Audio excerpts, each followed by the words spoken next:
Bismillahirrahmanirrahim. Assalamualaikum warahmatullahi wabarakatuh. Teman-teman semua, bertemu kembali pada mata kuliah Tata Kelola Kelembagaan Gampung. Kali ini saya akan menyajikan materi tentang pengelolaan keuangan Gampung.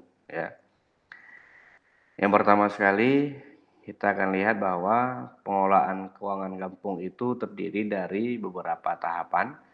Ada perencanaan, pelaksanaan, penatausahaan, dan pelaporan serta pertanggungjawaban. Kemudian tahapan-tahapan itu diurai atau di breakdown dengan beberapa kegiatan yang melahirkan berbagai macam output ya. Nah, di sini kita lihat misalnya dalam perencanaan itu ada namanya kegiatan ataupun output yang melahirkan RPJMDes ya, atau rencana pembangunan jangka menengah desa. Nah, kemudian RPJMDes itu adalah usianya atau priorisasinya itu 6 tahun sesuai dengan masa kerja visi ya, atau kepala desa. Kemudian ada RKP. RKP itu adalah rencana kerja pemerintah desa, masa kerjanya itu, masa rencananya itu adalah 1 tahun anggaran, yaitu bulan 1 sampai dengan bulan Desember. Nah, kemudian uraian dari RKP itu adalah rancangan APBDes atau APBG di Gampung. Nah, APBG itu juga output dari penganggaran. Jadi kita dari dalam perencanaan itu melahirkan usulan-usulan kegiatan yang kemudian penganggaran itu mengalokasikan anggaran dari pendapatan, belanja, dan pembiayaan. Di sini misalnya dalam penganggaran ada beberapa pendapatan seperti ada PADes, yaitu pendapatan asli Gampung, misalnya didapatkan dari hasil usaha, bagi hasil usaha, ataupun penyewaan aset seperti penyewaan toko, penyewaan tanah, dan lain-lain. Kemudian ada APBN. Nah, APBN inilah yang disebut dengan dana desa. Dana desa itu sumbernya dari APBN. Kemudian ada bagi hasil pajak atau restribusi, ya, misalnya dari kabupaten memberikan pembagian hasil pajak restribusi kepada Gampung. Kemudian ada misalnya ADG, alokasi dana Gampung. Alokasi dana Gampung ini sumbernya adalah bantuan perimbangan dari pemerintah kabupaten, dana bantuan, dana hibah, dan lain-lain, pendapatan yang lainnya. Nah, ini merupakan sumber-sumber dari pendapatan yang nantinya akan direncanakan dalam belanja Gampung sesuai dengan pedoman pada RKP desa. Kemudian, dalam pelaksanaan kegiatan adalah melaksanakan seluruh kegiatan yang direncanakan dan yang dianggarkan oleh pemerintah desa. Itu prinsip dalam pelaksanaan. Kemudian ada penatausahaan. Dalam penatausahaan itu adalah yaitu mencatat pengeluaran ya dalam buku kas umum, buku pembantu pajak, dan buku bank ya, mencatat pengeluaran, mencatat belanja ya, dan berbagai macam kegiatan pencatatan keuangan lainnya. Dan kemudian ada pelaporan semester 1, ada pelaporan semester akhir ya. Dan juga ada pertanggungjawaban. Pertanggungjawaban ini ada 2, ya dalam bentuk pertanggungjawaban secara dokumen yang diserahkan kepada pemerintah kabupaten kota, dan juga ada pertanggungjawaban di hadapan masyarakat dalam hal ini adalah melakukan musyawarah desa ya. Nah, untuk dalam tahap pengelolaan keuangan desa itu biasanya kita berpedoman pada peraturan Menteri Keuangan ya, juga berpedoman pada peraturan Bupati, peraturan Wali Kota tentang tata cara penyusunan APBDes. Yaitu dengan berprinsip semuanya dalam prinsip partisipatif. Kemudian kita lihat apa saja anggaran desa itu atau dana desa itu digunakan untuk apa saja komposisi belanjanya. Dari 100% pendapatan desa itu biasanya 70% digunakan untuk mendanai penyelenggaraan pemerintah desa, pelaksanaan pembangunan desa, pembinaan kemasyarakatan desa, pemberdayaan masyarakat desa. Ini merupakan sesuai dengan bidang pembangunan yang telah kita belajar pada mata kuliah sebelumnya, pada materi sebelumnya. Dan 30% digunakan untuk penghasilan tetap dan tunjangan kepala desa dan perangkat desa, itu bayar gaji, honor ya, tunjangan dan lain-lain. Operasional pemerintah desa, disitulah beli semacam ATK ya, dan berbagai macam kopi untuk rapat dan segala macam. Tunjangan dan operasional Badan Permusyawaratan Desa atau TPG, Tuhat Bergampung, dan insentif RT dan RW, kepala dusun ya, dan lain-lain. Nah, ini 30% itu biasanya menggunakan anggaran yang bersumber dari APBK. Karena dana desa itu biasanya atau dalam beberapa peraturan tahun terakhir itu tidak dibenarkan untuk belanja operasional ataupun siltap. Nah, kemudian kita lihat ya, apa itu perencanaan keuangan desa. Secara definisi, perencanaan keuangan desa adalah kegiatan untuk memperkirakan ya, memproyeksi, memprediksi pendapatan dan belanja desa untuk kurun waktu tertentu di masa yang akan datang. Apakah dia dalam 1 tahun, ya, atau misalnya dalam beberapa bulan, atau dalam satu proyek, ya. Dia ada bentuk RAP, rencana anggaran biaya. Nah, itu dalam sebuah kegiatan itu biasanya menyusun secara detail disusun melalui RAB, rencana anggaran biaya. Nah, ini dia. Keuangan desa adalah semua hak dan kewajiban desa yang dapat dinilai dengan uang serta segala sesuatu berupa uang dan barang yang berhubungan dengan pelaksanaan hak dan kewajiban desa. Jadi ini bicara hak dan kewajiban desa. Seluruh aset, baik itu uang, baik itu barang ya, yang berhubungan dengan pelaksanaan hak dan kewajiban desa itu adalah bicara keuangan desa. Nah, bagaimana dengan pengelolaan keuangan desa? Pengelolaan keuangan desa adalah seperti yang disampaikan tadi, keseluruhan kegiatan yang meliputi perencanaan, pelaksanaan, penatausahaan, pelaporan, dan pertanggungjawaban keuangan desa itu disebut sebagai pengelolaan keuangan desa. Masanya yaitu dimulai tahun anggaran itu adalah 1 Januari sampai dengan 31 Desember. Makanya biasa dalam undang-undang itu seharusnya 1 Januari itu sudah terlaksana, sudah dilaksanakan kegiatan ya. Dan 31 Desember sudah dipertanggungjawabkan anggaran gitu. Kemudian ada namanya rencana kerja pemerintah desa ya. Rencana kerja pemerintah desa adalah penjabaran dari rencana pembangunan jangka menengah RPJM desa untuk jangka waktu 1 tahun. Kalau RPJM desa itu tadi 6 tahun, kalau RKP desa itu di breakdown lagi dari 6 tahun itu 1 tahun, 1 tahun, 1 tahun itu kita merencanakan apa dalam 1 tahun. Dan APBDes adalah rencana keuangan tahunan pemerintah desa. Jadi kalau RKP desa itu adalah rencana penjabaran kegiatan, ya penjabaran dari rencana pembangunan, yaitu menggambarkan kegiatan atau program-program kerja, sedangkan APBDes itu adalah bicara keuangan untuk membiayai kegiatan atau program-program yang telah dimasukkan dalam RKP desa. Dua hal ini harus sinkron ya, harus sinergi, harus sama ya. Kalau RKP desa bicara kegiatan, APBD desa bicara biayanya. Nah, kemudian bagaimana mekanisme tugas dan tanggung jawab pelaku dalam penyusunan desa? Nah, di sini misalnya ada dalam tahap perencanaan ya, sekretaris desa misalnya. Apa tugasnya? Sekretaris desa itu bertugas ya menyusun rancangan peraturan desa tentang APBDes berdasarkan rencana kerja pemerintah desa tahun berkenaan. Jadi yang menjadi koordinator ya pelaksanaan perencanaan tata kelola desa itu dipegang oleh sekretaris desa. Sekretaris desa Sekdes bertanggung jawab untuk menyusun draft APBD, ya, draft APBDes. Kemudian menyampaikan rancangan peraturan desa tentang APBDes kepada kepala desa. Nah, setelah jadi draft, setelah jadi rancangan APBDes itu, APBG itu baru disampaikan kepada kepala desa. Nah, kemudian kepala desa itu rancangan peraturan desa yang telah disampaikan oleh Sekdes kepada kepala desa itu disampaikan lagi kepada PPD atau Tuhat Bergampung. Untuk apa? untuk dibahas dan disepakati bersama.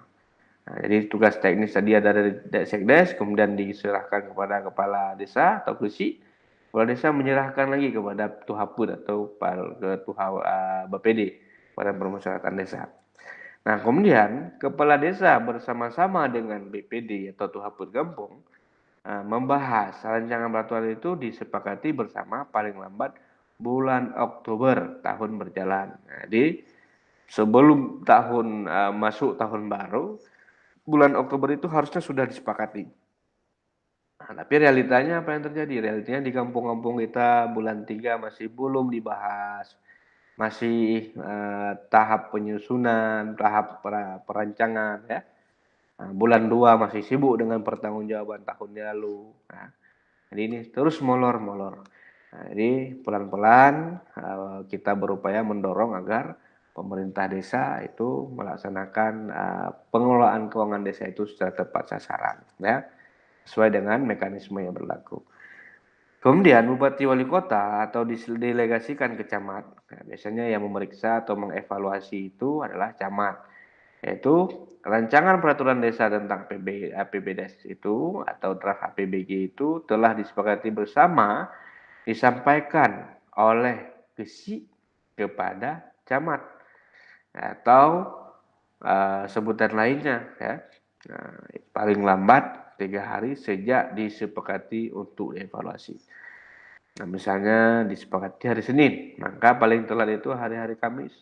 Itu sudah harus diserahkan ke camat. Untuk apa? Untuk dievaluasi oleh camat.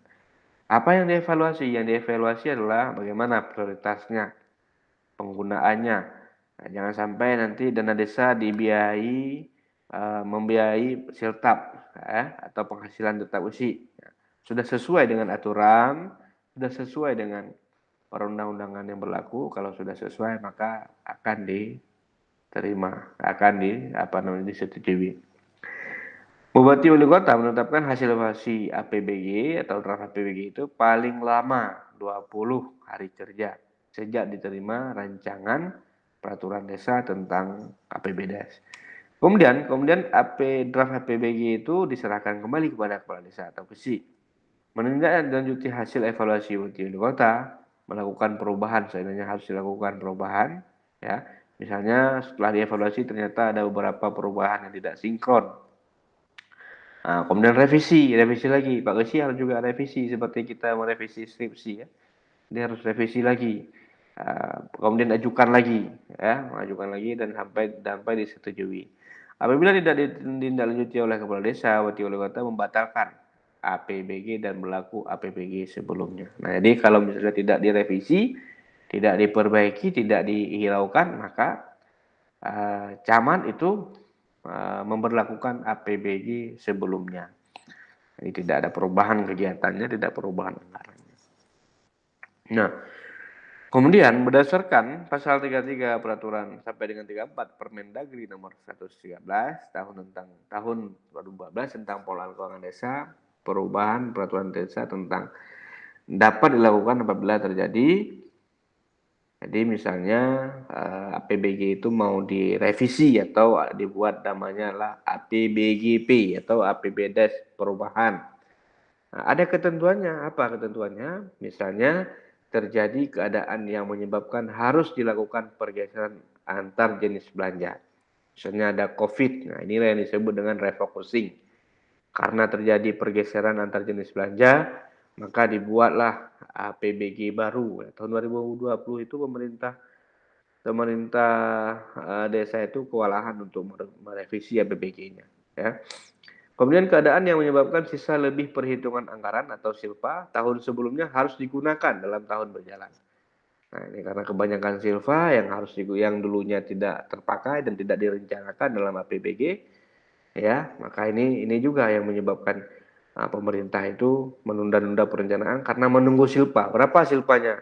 Yang baru direncanakan biar tidak merevisi APBGP. Kemudian terjadi penambahan atau pengurangan dalam pendapatan desa pada tahun berjalan. Nah, misalnya dipotong refocusing ya, misalnya yang sudah dijanjikan misalnya diberikan 1 miliar tiba-tiba dari 1 miliar itu dipotong menjadi 800 juta atau 700 juta. Sisanya dialihkan ke penanganan COVID di tingkat kabupaten misalnya.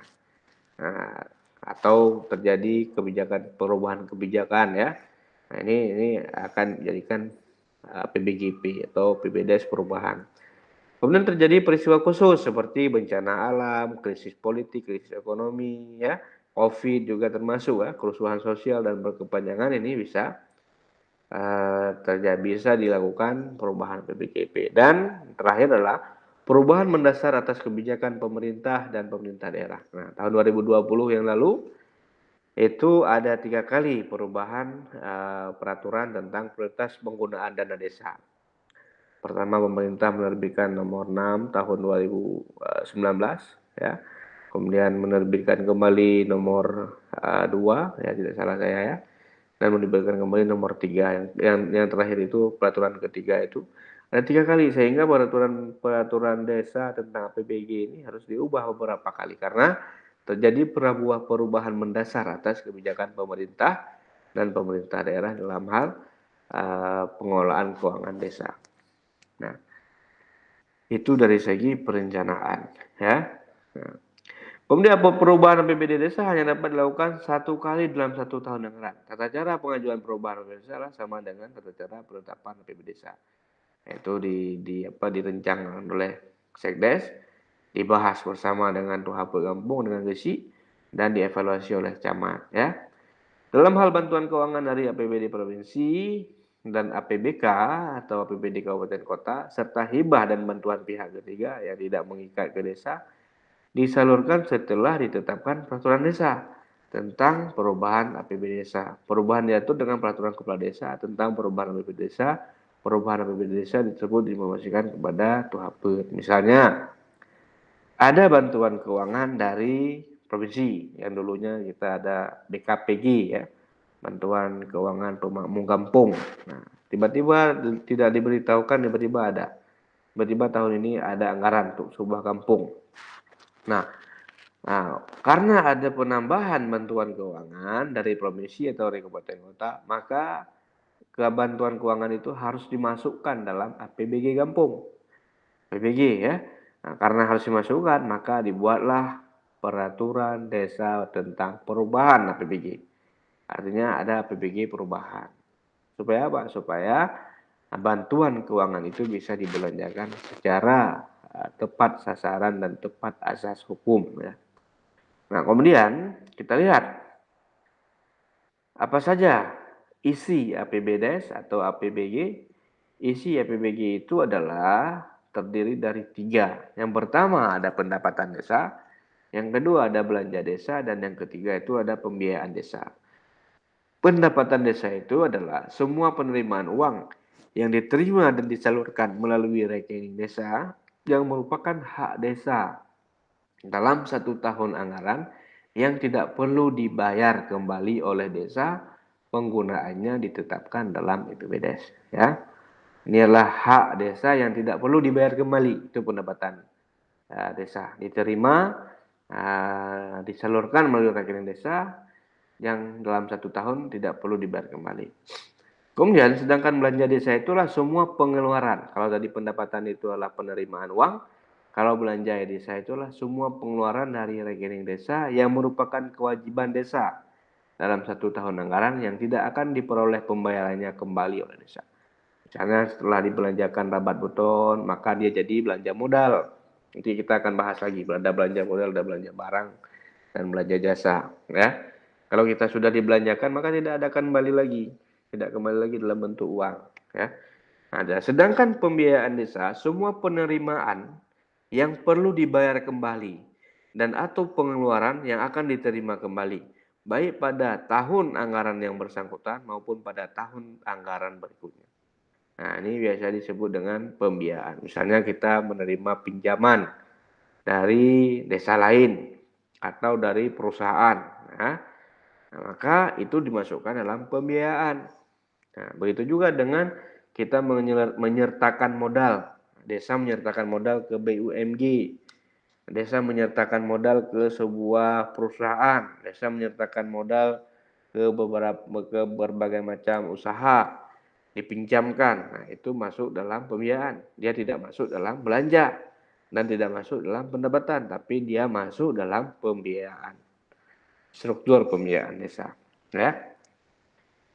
Ini kita akan bahas apa saja itu pendapatan desa. Pendapatan desa meliputi semua penerimaan uang melalui rekening desa yang merupakan hak desa dalam 1 tahun anggaran yang tidak perlu dibayar kembali oleh desa, yang terdiri dari ada namanya PAG, pendapatan asli kampung atau PADES. Nah, dari mana hasilnya? Dari mana didapatkan PADES? Yang pertama dari hasil usaha. Misalnya ada BUMGI, Badan Usaha Milik Desa, ada Naskah Desa. Hasil usaha itu masuk dalam kategori PAG.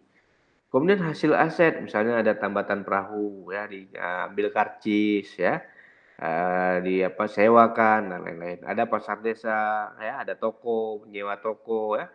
Nah, ada tempat pemandian umum, jaringan irigasi yang juga pembayarannya itu ke desa. Nah, inilah hasil aset. Ada misal di kita itu ada sewa toko desa, itu adalah hasil aset. Nah, apa beda hasil usaha dengan hasil aset? Kalau hasil usaha itu adalah hasil yang diproses melalui proses pengolahan usaha, sedangkan aset itu hanya dalam bentuk penyewaan. Kemudian ada swadaya, partisipasi dan gotong royong. Misalnya ada orang-orang yang dermawan di desa itu memberikan sumbangan, memberikan bantuan kepada desa dalam bentuk swadaya itu. Nah, itu dimasukkan dalam pendapatan asli desa, ya. Nah, kemudian ada pendapatan-pendapatan lainnya, misalnya hasil pungutan desa, parkir dan lain-lain, ya. Nah, kemudian pendapatan desa juga diterima dari transfer. Nah, transfer itu bisa berasal dari APBK, APBN, ya, atau APBK, ya, dan lain-lain. Nah, apa jenisnya? Jenisnya ada namanya dana desa. Jadi berbeda dana desa dengan alokasi dana desa atau alokasi dana kampung. Dana desa itu sumbernya itu adalah APBN, ya. Sedangkan alokasi dana kampung atau alokasi dana desa itu sumbernya itu adalah APBK. Nah, ada dana desa, ada bagian dari hasil pajak daerah, kabupaten, kota, dan distribusi daerah, ya.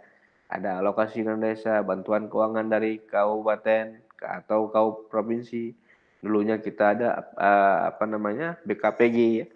Nah, ini merupakan semua pendapatan yang dimasukkan dalam kategori transfer.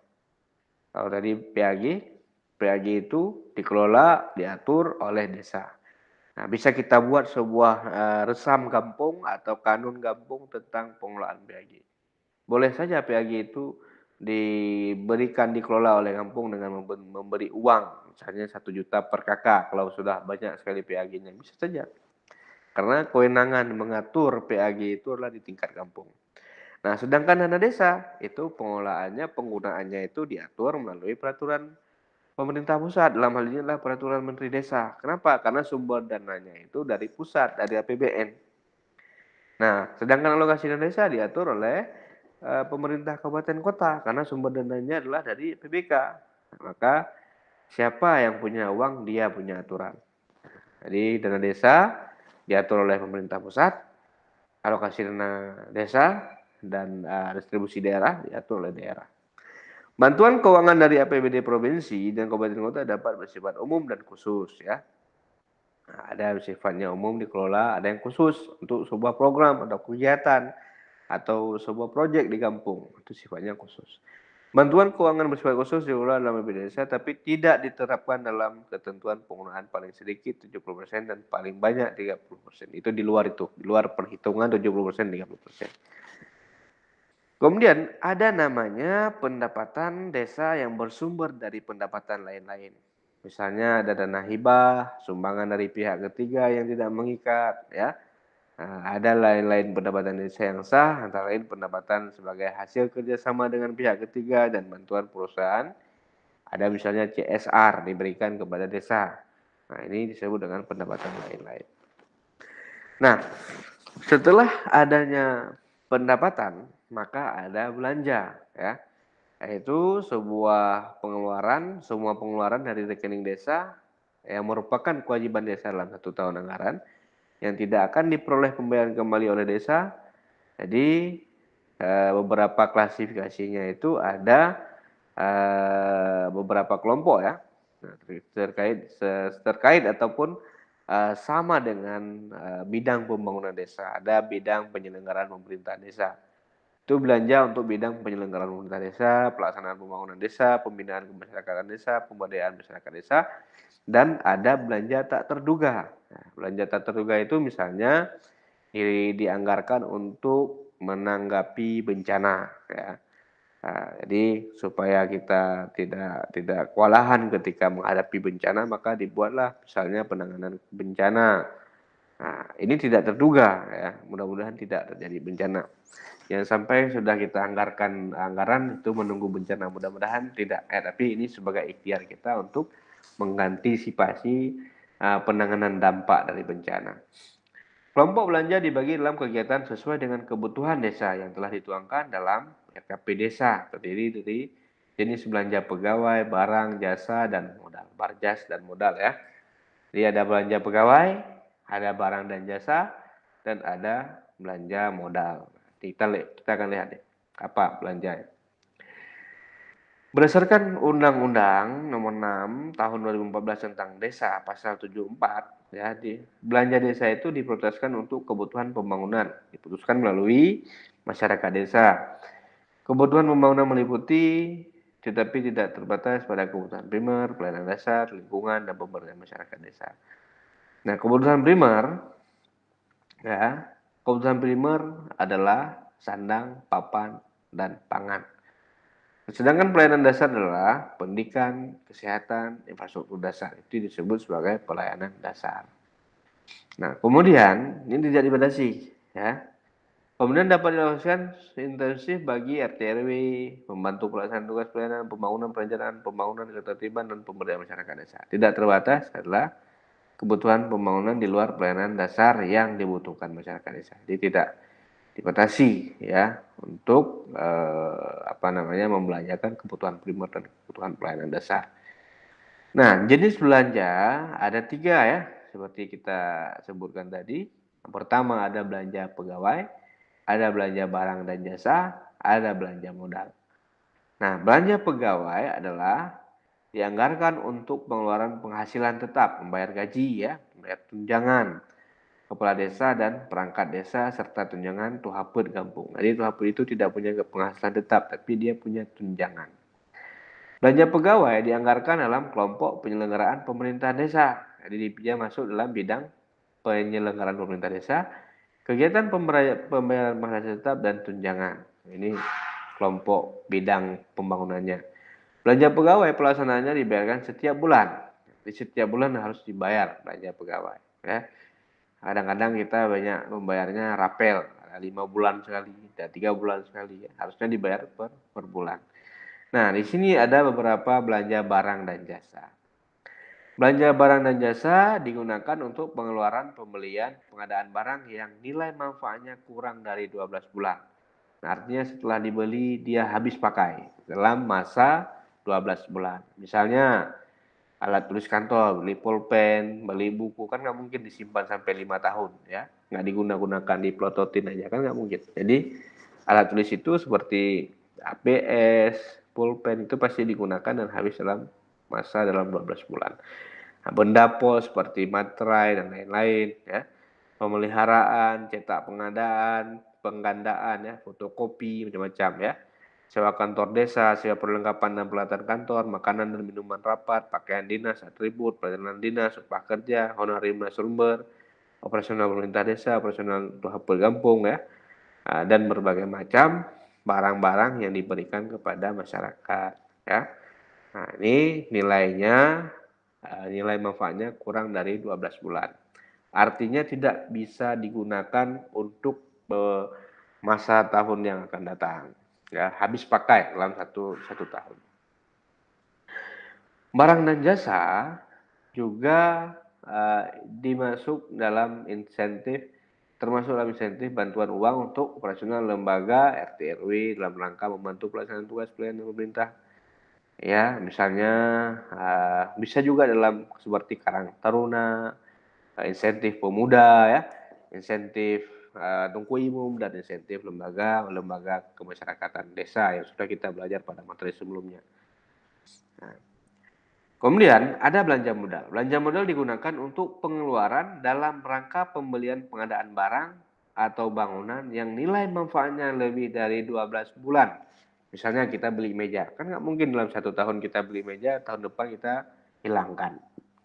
Kita bangun eh, bangunan, kan nggak mungkin bangunan itu setahun. Eh, Setelah setahun kita bangun lagi kantor besi, kita robohkan, kan nggak mungkin begitu. Jadi pembelian pengadaan barang atau bangunan digunakan untuk kegiatan penyelenggaraan kewenangan desa. Jadi dia masa gunanya itu lebih dari 12 bulan. Beli meja, beli kursi, beli komputer, beli berbagai sarana prasarana dan juga membangun bangunan, jalan dan lain-lain itu masuk dalam belanja modal.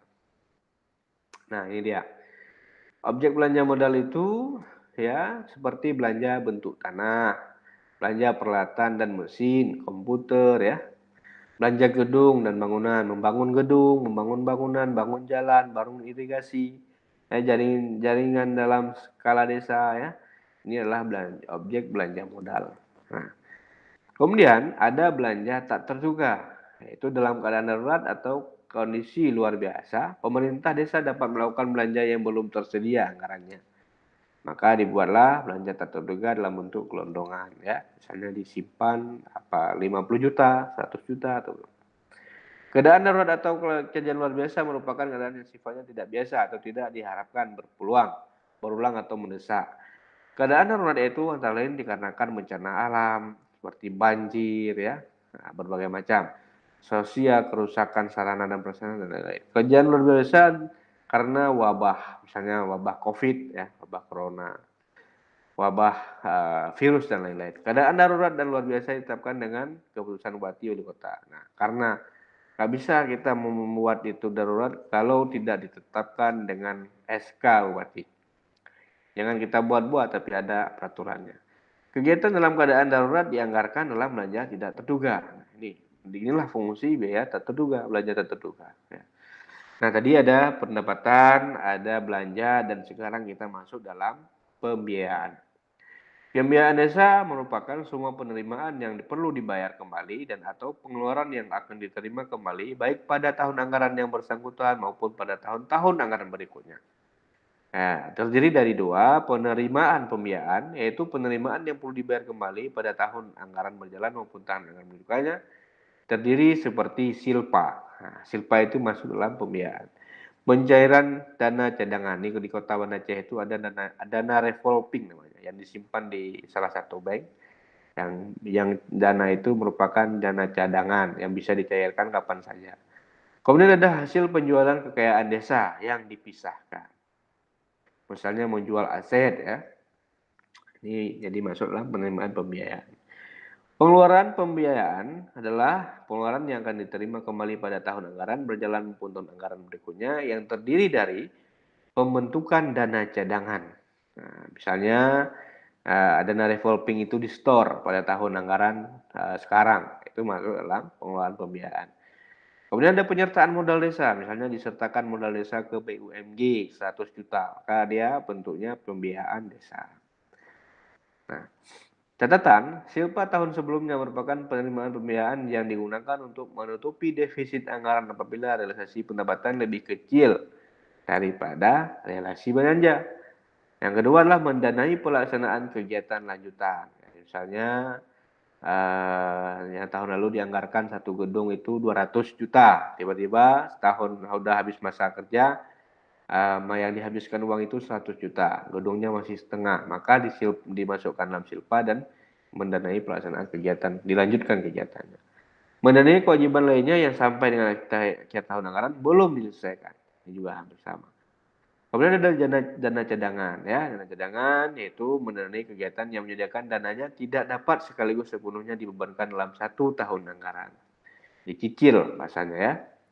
Pembentukan dana cadangan ditetapkan dengan peraturan desa yang mencakup penetapan tujuan pembentukan dana cadangan, program kegiatan yang akan dibiayai dengan dana cadangan, besaran dan rincian tahunan dana cadangan yang dianggarkan dan transfer ke rekening dana cadangan, sumber dana cadangan dan tahun anggaran pelaksanaan dana cadangan. Misalnya kita mau melaksanakan sebuah proyek besar ya dengan membutuhkan biaya yang cukup besar, maka disimpan dulu, dibentuk dana cadangan. Dana cadangan bersumber dari penyelesaian atas penerimaan desa kecuali dari penerimaan yang penggunaannya telah ditentukan secara khusus berdasarkan peraturan perundang-undangan. Misalnya ada peraturan yang tidak membolehkan, misalnya dana desa tidak dibolehkan untuk revolving atau dana cadangan, itu tidak bisa digunakan. Penggunaan dana cadangan ditempatkan pada rekening sendiri dan penganggaran desa dana cadangan tidak melebihi tahun akhir masa jabatan kepala desa. Nah, ini dia. Nah, ini beberapa contoh format ya penyusunan APBD desa. Misalnya di sini ada pendapatan ya. Kita lihat di sini ada pendapatan asli desa atau APBG. Nah, ini kode rekening. Nanti teman-teman bisa akan paham kode rekening ini. Nah, ada pendapatan transfer dan ada pendapatan lainnya. Ini sumber-sumbernya. Ini anggarannya, ini keterangan. Nah, misalnya keterangan itu bisa dibuat nanti di belanja biasanya ya. Nah, ada belanja bidang penyelenggaraan pemerintahan desa berapa, misalnya rekapnya dari keseluruhan. Nah, nanti sumbernya misalnya ADG dibuat keterangan dan lain-lain. Nah, ini juga beberapa kegiatan operasional perkantoran ya. Nah, dia masuk dalam bidang penyelenggaraan pemerintahan desa. Ada operasional perkantoran, belanja modal, komputer, meja, kursi, mesin tik dan lain-lain. Nah, ini masuk dalam bidang pelaksanaan pembangunan desa. Misalnya di sini ada perbaikan saluran irigasi, nah, belanja semen, modal. Dia kalau misalnya belanja modal, dia adalah yang sifatnya bisa berubah menjadi aset ya. Sedangkan belanja barang dan jasa itu habis. Misalnya upah kerja, honor, dia masuk dalam belanja barang dan jasa. Nah, di sini ada aspal, pasir, itu masuk dalam belanja modal. Kenapa? Karena aspal dan pasir itu akan berubah menjadi jalan.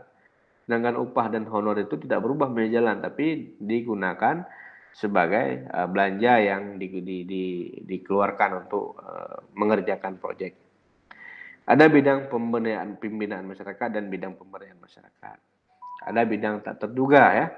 Nah, misalnya beli masker, ya. Ini biaya tak terduga. Nah, ada namanya jumlah belanja nanti. Ya, jumlah belanja itu biasanya sesuai dengan jumlah pendapatan, harus balance, harus seimbang. Sehingga surplus defisitnya itu 0. Ya. Nah, kemudian ada pembiayaan, ada penerimaan pembiayaan seperti silpa, ada pencairan dana cadangan, jumlah hasil kekayaan desa yang dipisahkan. Ada pengeluaran pembiayaan, pembentukan dana cadangan, penyertaan modal desa terhadap BUMG dan lain-lain. Ini merupakan format dari APBD desa. Nah, baik teman-teman, kita kembali lagi bertemu dengan tugas. Nah, teman-teman, kali ini saya minta kepada semua mahasiswa untuk memetakan atau menganalisis bagaimana peran dan keterlibatan masyarakat dalam tahap pengelolaan keuangan desa, dimulai dari perencanaan, pelaksanaan, ya, dan terakhirlah pertanggungjawaban. Ini agak keliru sedikit ya, pertanggungjawaban, pertanggungjawaban, ya. Nanti teman-teman, ya, menyelesaikannya dan mengirimnya kepada saya. Lihat bagaimana peran dan keterlibatannya dan bagaimana asas-asas yang terkait dengan perencanaan, pelaksanaan, dan pertanggungjawaban. Bagaimana mekanismenya, apa perannya dan keterlibatannya.